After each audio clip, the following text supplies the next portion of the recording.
tonight on First at 9 this Monday the 10th of November 2025. Agricultural concerns. Parliament heats up as the budget debate focuses on farmers' issues. Devastating crash. Bus crash in Talawa claims 1 life. 52 others injured. Bus driver arrested.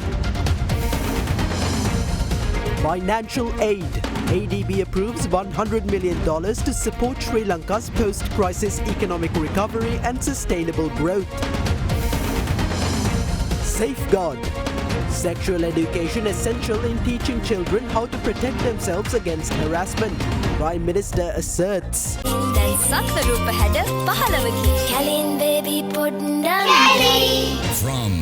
Derana, this is Derana First at 9.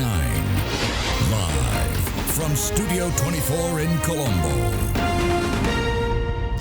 Good evening and welcome to First at 9 on Sri Lanka's premium news provider, Derana News Channel. I'm Tarindu Mahendra, joining you live with the latest in Sri Lanka and around the world. We begin with your top story this evening. During the budget debate today, the opposition claimed that farmers have surrounded economic centres in protest of the budget. However, the Minister of Trade, Commerce, Food Security and Cooperative Development, Wasantha Samarasinghe, asserted that potato and onion farmers sold their produce at the Dambulla and Kapitipola economic centres as usual and that there was no disruption in supply. I would like to draw your attention to the last budget. In that budget, 500 million rupees were allocated for modernizing the school education system, yet the implementation rate was 0%. Not even a portion of the allocated amount has been spent. Only 200 million rupees were allocated for a top-ranked university scholarships in 2025, but none of it has been approved. Similarly, 900 million rupees were allocated in 2025 for vocational education, but 0% has been approved. 500 million rupees were allocated for the development of a new sports culture, yet no progress has been made. This is a clear misuse of public funds. If these ministers cannot even utilize the funds allocated to them, if they cannot even spend 15% of budget assigned for specific tasks, then what credibility does the president's forecast hold? The government has already collapsed. Some of you entered politics through cooperative elections and it seems those elections will soon send you home. The NPP lost all cooperative elections. You yourselves said that these elections reflect the pulse of the nation. Now you can see the result. Let's see what happens if provincial elections are held. There's a serious issue our farmers are facing these days, particularly concerning onions and potatoes. Therefore, we have made a budgetary decision to re-establish the cooperative and wholesale establishment. Through this, we will ensure that onions and potatoes are purchased directly from farmers, protecting them from losses starting from 2026. We have allocated 1 billion rupees for this initiative.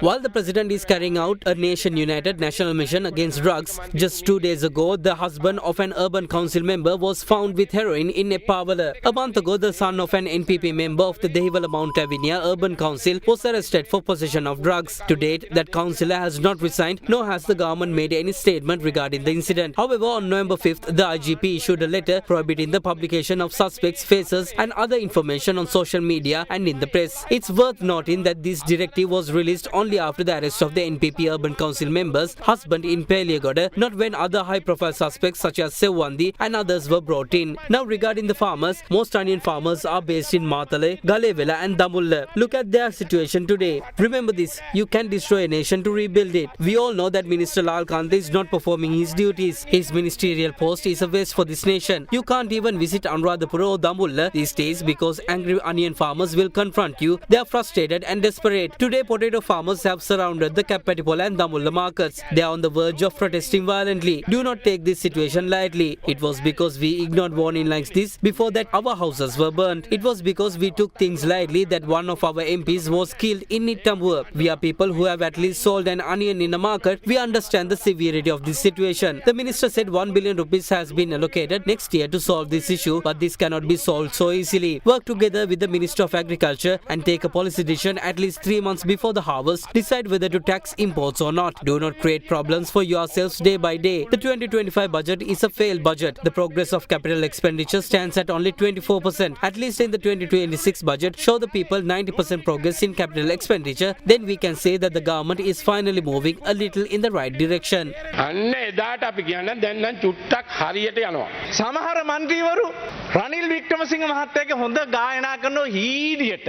Some opposition MPs are now lightly praising former President Ranil Wickremesinghe, the same person they criticized before and formed new parties against. They are now praising him, claiming that he stabilized the economy. We will acknowledge one thing. There was indeed some level of economic progress in the first quarter of 2024 compared to 2022. That is the truth. We are not hypocrites. ඒක තමයි ඇත්ත ගායන්ත.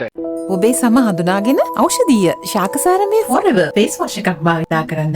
අප වෙනුවෙන් කැපවූ ලංකාවේ අපේ අංක 1 ජාලය Dialogue.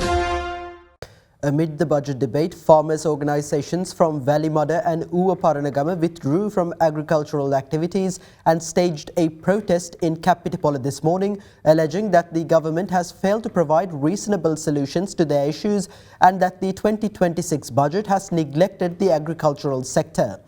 Although the harvesting of potatoes and onions has already commenced, farmers have been voicing concerns over the past few weeks, claiming that the market price for their produce is unfair. They further alleged that the government has made them destitute by allowing the importation of potatoes and onions during the local harvest season. Farmers also claimed that this year's budget has paid insufficient attention to addressing key agricultural issues.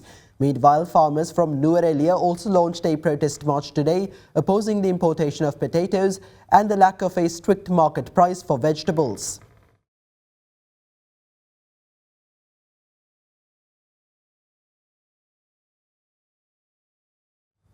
Leader of opposition Sajith Premadasa claims that the current government has completely neglected the impoverished community in the new budget.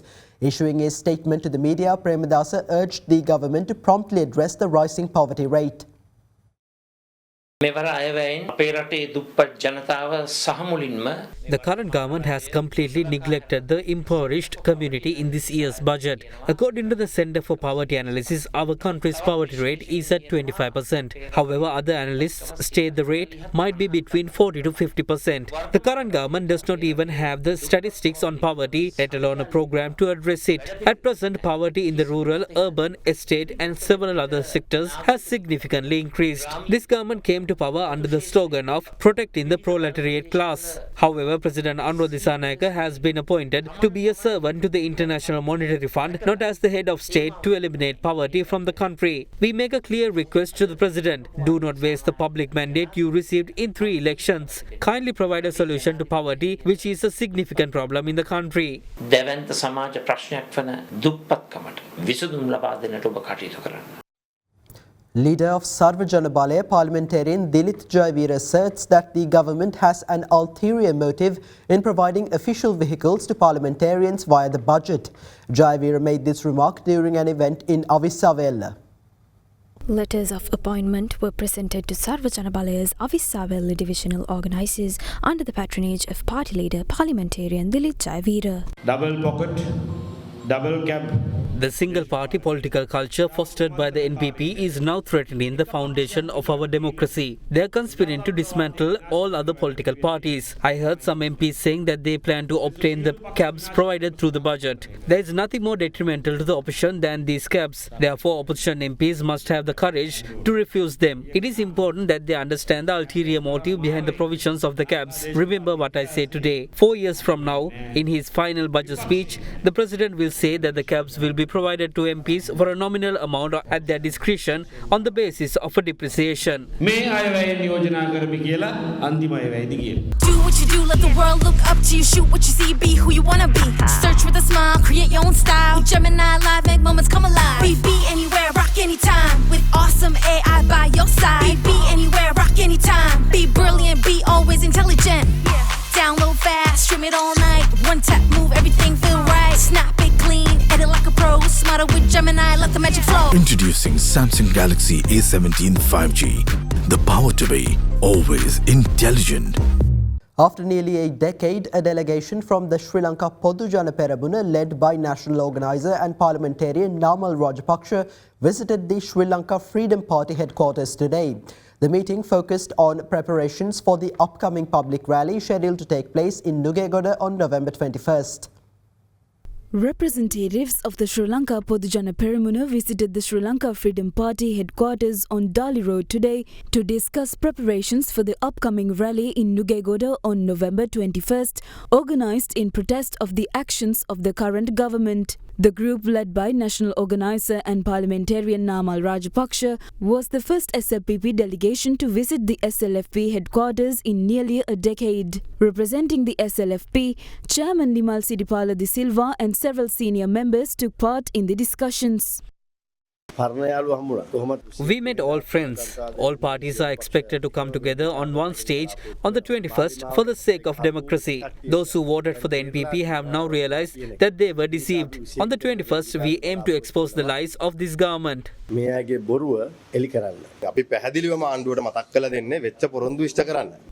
government to fulfill the promises they made. They have not completed even 50% of what was promised in the previous budget. While that is the reality, the President is speaking for 4.5 hours in Parliament. We asked the President, who said 1,700 cabs were needed. Which institutions specifically requested these cabs? The Ministry of Health might require an ambulance, but not necessarily a cab. The Ministry of Defence might need vehicles, but who specifically requested cabs? Now we are looking for the person who made that request. It seems the government wanted to please certain individuals. People are beginning to realize that the government is deceiving them. The same applies to the issue of narcotics.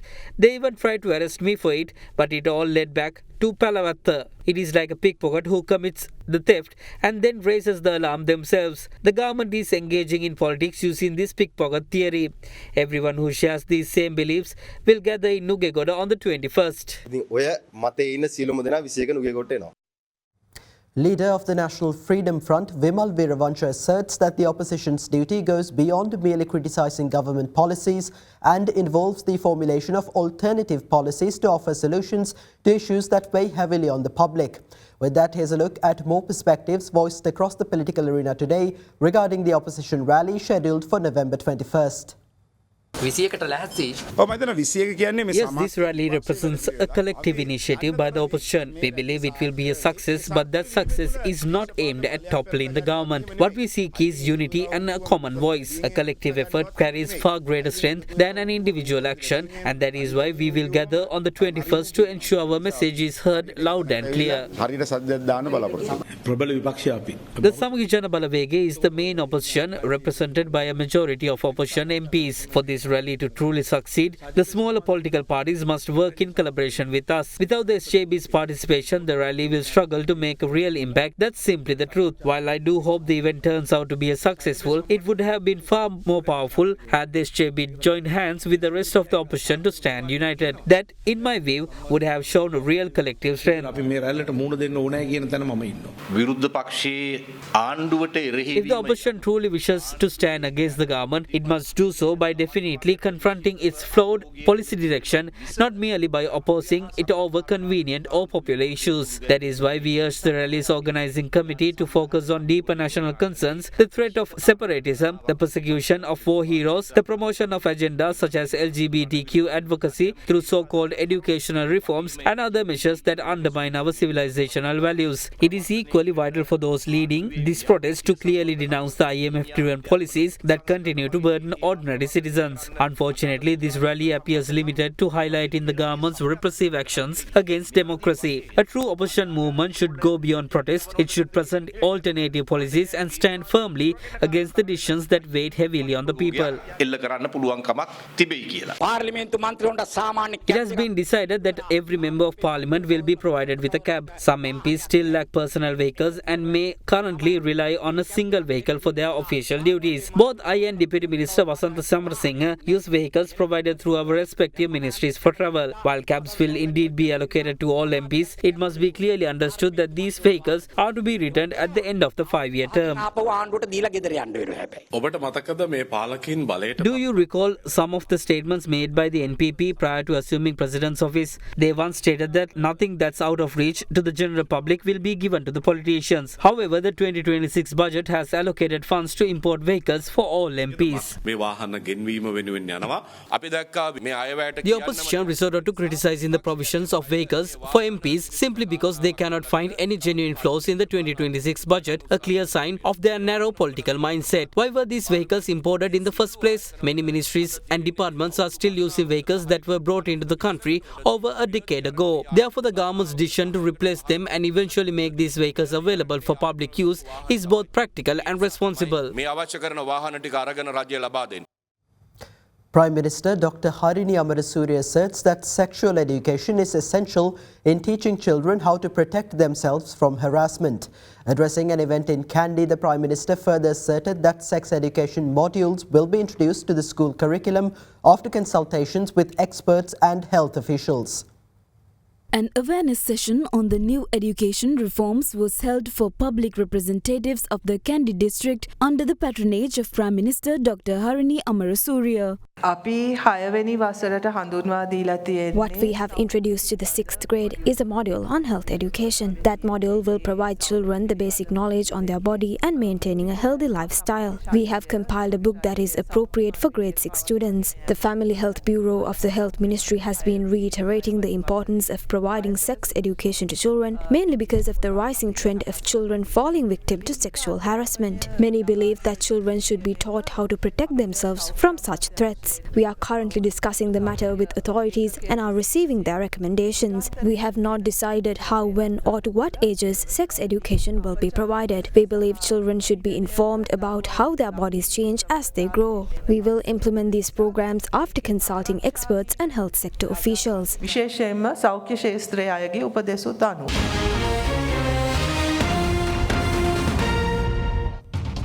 Welcome back. The Asian Development Bank has approved a $100 million financing package to build on Sri Lanka's progress towards macroeconomic stability and support the country's efforts to achieve sustainable growth following the recent economic crisis.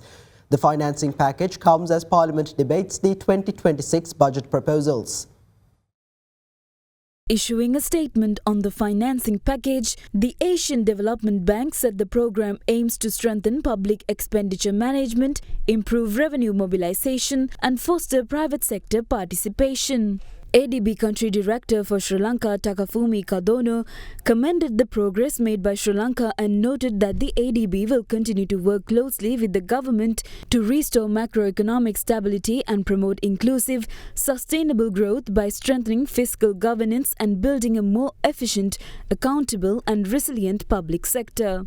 The program also seeks to improve the credibility and execution of public expenditure, enhance domestic revenue mobilization, and create a more predictable and transparent investment climate. It aims to enhance efficiency, transparency and accountability in Sri Lanka's public financial management by streamlining the budget processes and improving resource allocation. In addition, it seeks to boost revenue collection through stronger domestic and international tax compliance, including the implementation of a multi-year tax compliance strategy and deeper cooperation under the Global Forum on Transparency and Exchange of Information. Furthermore, the program will promote private sector participation by developing a modern legal framework for public-private partnerships, mobilizing climate finance, and improving the governance of state-owned enterprises. Key new initiatives include the introduction of a fiscal risk statement, a national climate finance strategy, gender-responsive budgeting and procurement reforms, and a gender-sensitive nationally determined contribution. In more local news, at least one life was lost while 52 others were injured after a bus plunged down a precipice near the Jayaganga junction in Talawa today. The wounded passengers were immediately hospitalized and according to hospital sources, 5 passengers are still in critical condition. A private bus travelling from Talawa to the 411 village veered off the road and plunged down an 8-foot precipice near the Jayaganga junction today at around 12 p.m. The bus, which began its journey from the Talawa bus station at around 11 a.m., was travelling on a narrow road leading to Andaravawa via Jayaganga. Reportedly, a motorcycle had approached from the opposite direction and the bus had veered off the road while attempting to give way. Police stated that more than 50 passengers were on board, including students sitting for the A-level examination and others who had participated in a seminar in the Talawa area. Local residents took immediate action to admit the wounded to Anuradhapura Teaching Hospital and Talawa Divisional Hospital. It was reported that 52 passengers were injured, of whom 35 were women. According to hospital sources, 5 passengers are in critical condition. It has been confirmed that the accident claimed the life of a 16-year-old student. Tambutegama police have arrested the bus driver and are conducting further investigations into the incident. Meanwhile, another tragic accident was reported from Monaragala today, where a bus and a lorry collided on the Buttala-Monaragala main road. The driver and assistant of the lorry sustained serious injuries in the crash and were initially admitted to Buttala Divisional Hospital and later transferred to Monaragala District General Hospital for further treatment. According to police, several passengers of the bus also sustained minor injuries, but their condition is not life-threatening. Buttala police are conducting further investigations into the incident. The 2025 GCE Advanced Level Examination commenced at 8:30 a.m. today at 2,362 examination centres across the island and is set to continue until December 5th. A total of 340,525 candidates were scheduled to sit for the exam, including 246,521 school candidates and 94,004 private candidates. Speaking at a media briefing yesterday, the Commissioner General of Examinations, Indika Liyanage, said laws and regulations will be strictly enforced to prevent exam malpractice.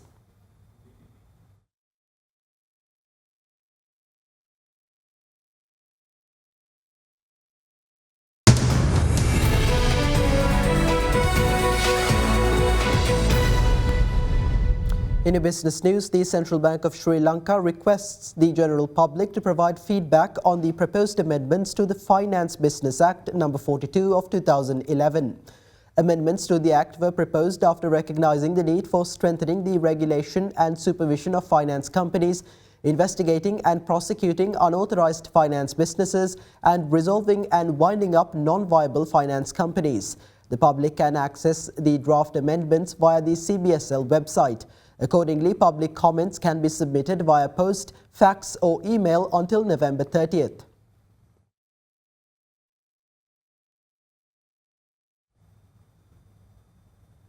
The Colombo Bourse closed in positive territory today as a result of price gains in counters such as Hatton National Bank, Sampath Bank and Commercial Bank.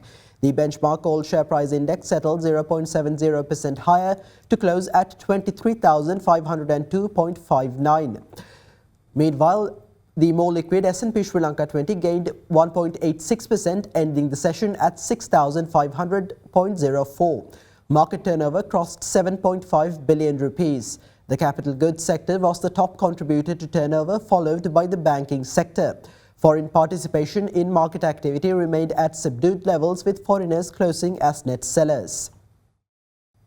Up next is Dinuka Dharmasena from Capital Alliance with a few thoughts to round off our Markets in View segment for the week.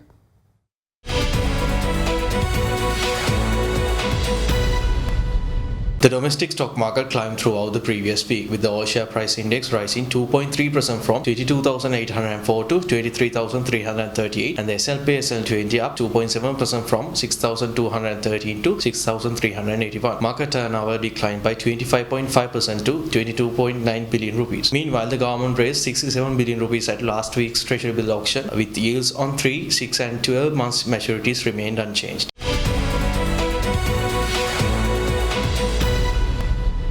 And with that, here's a look at today's foreign exchange rates.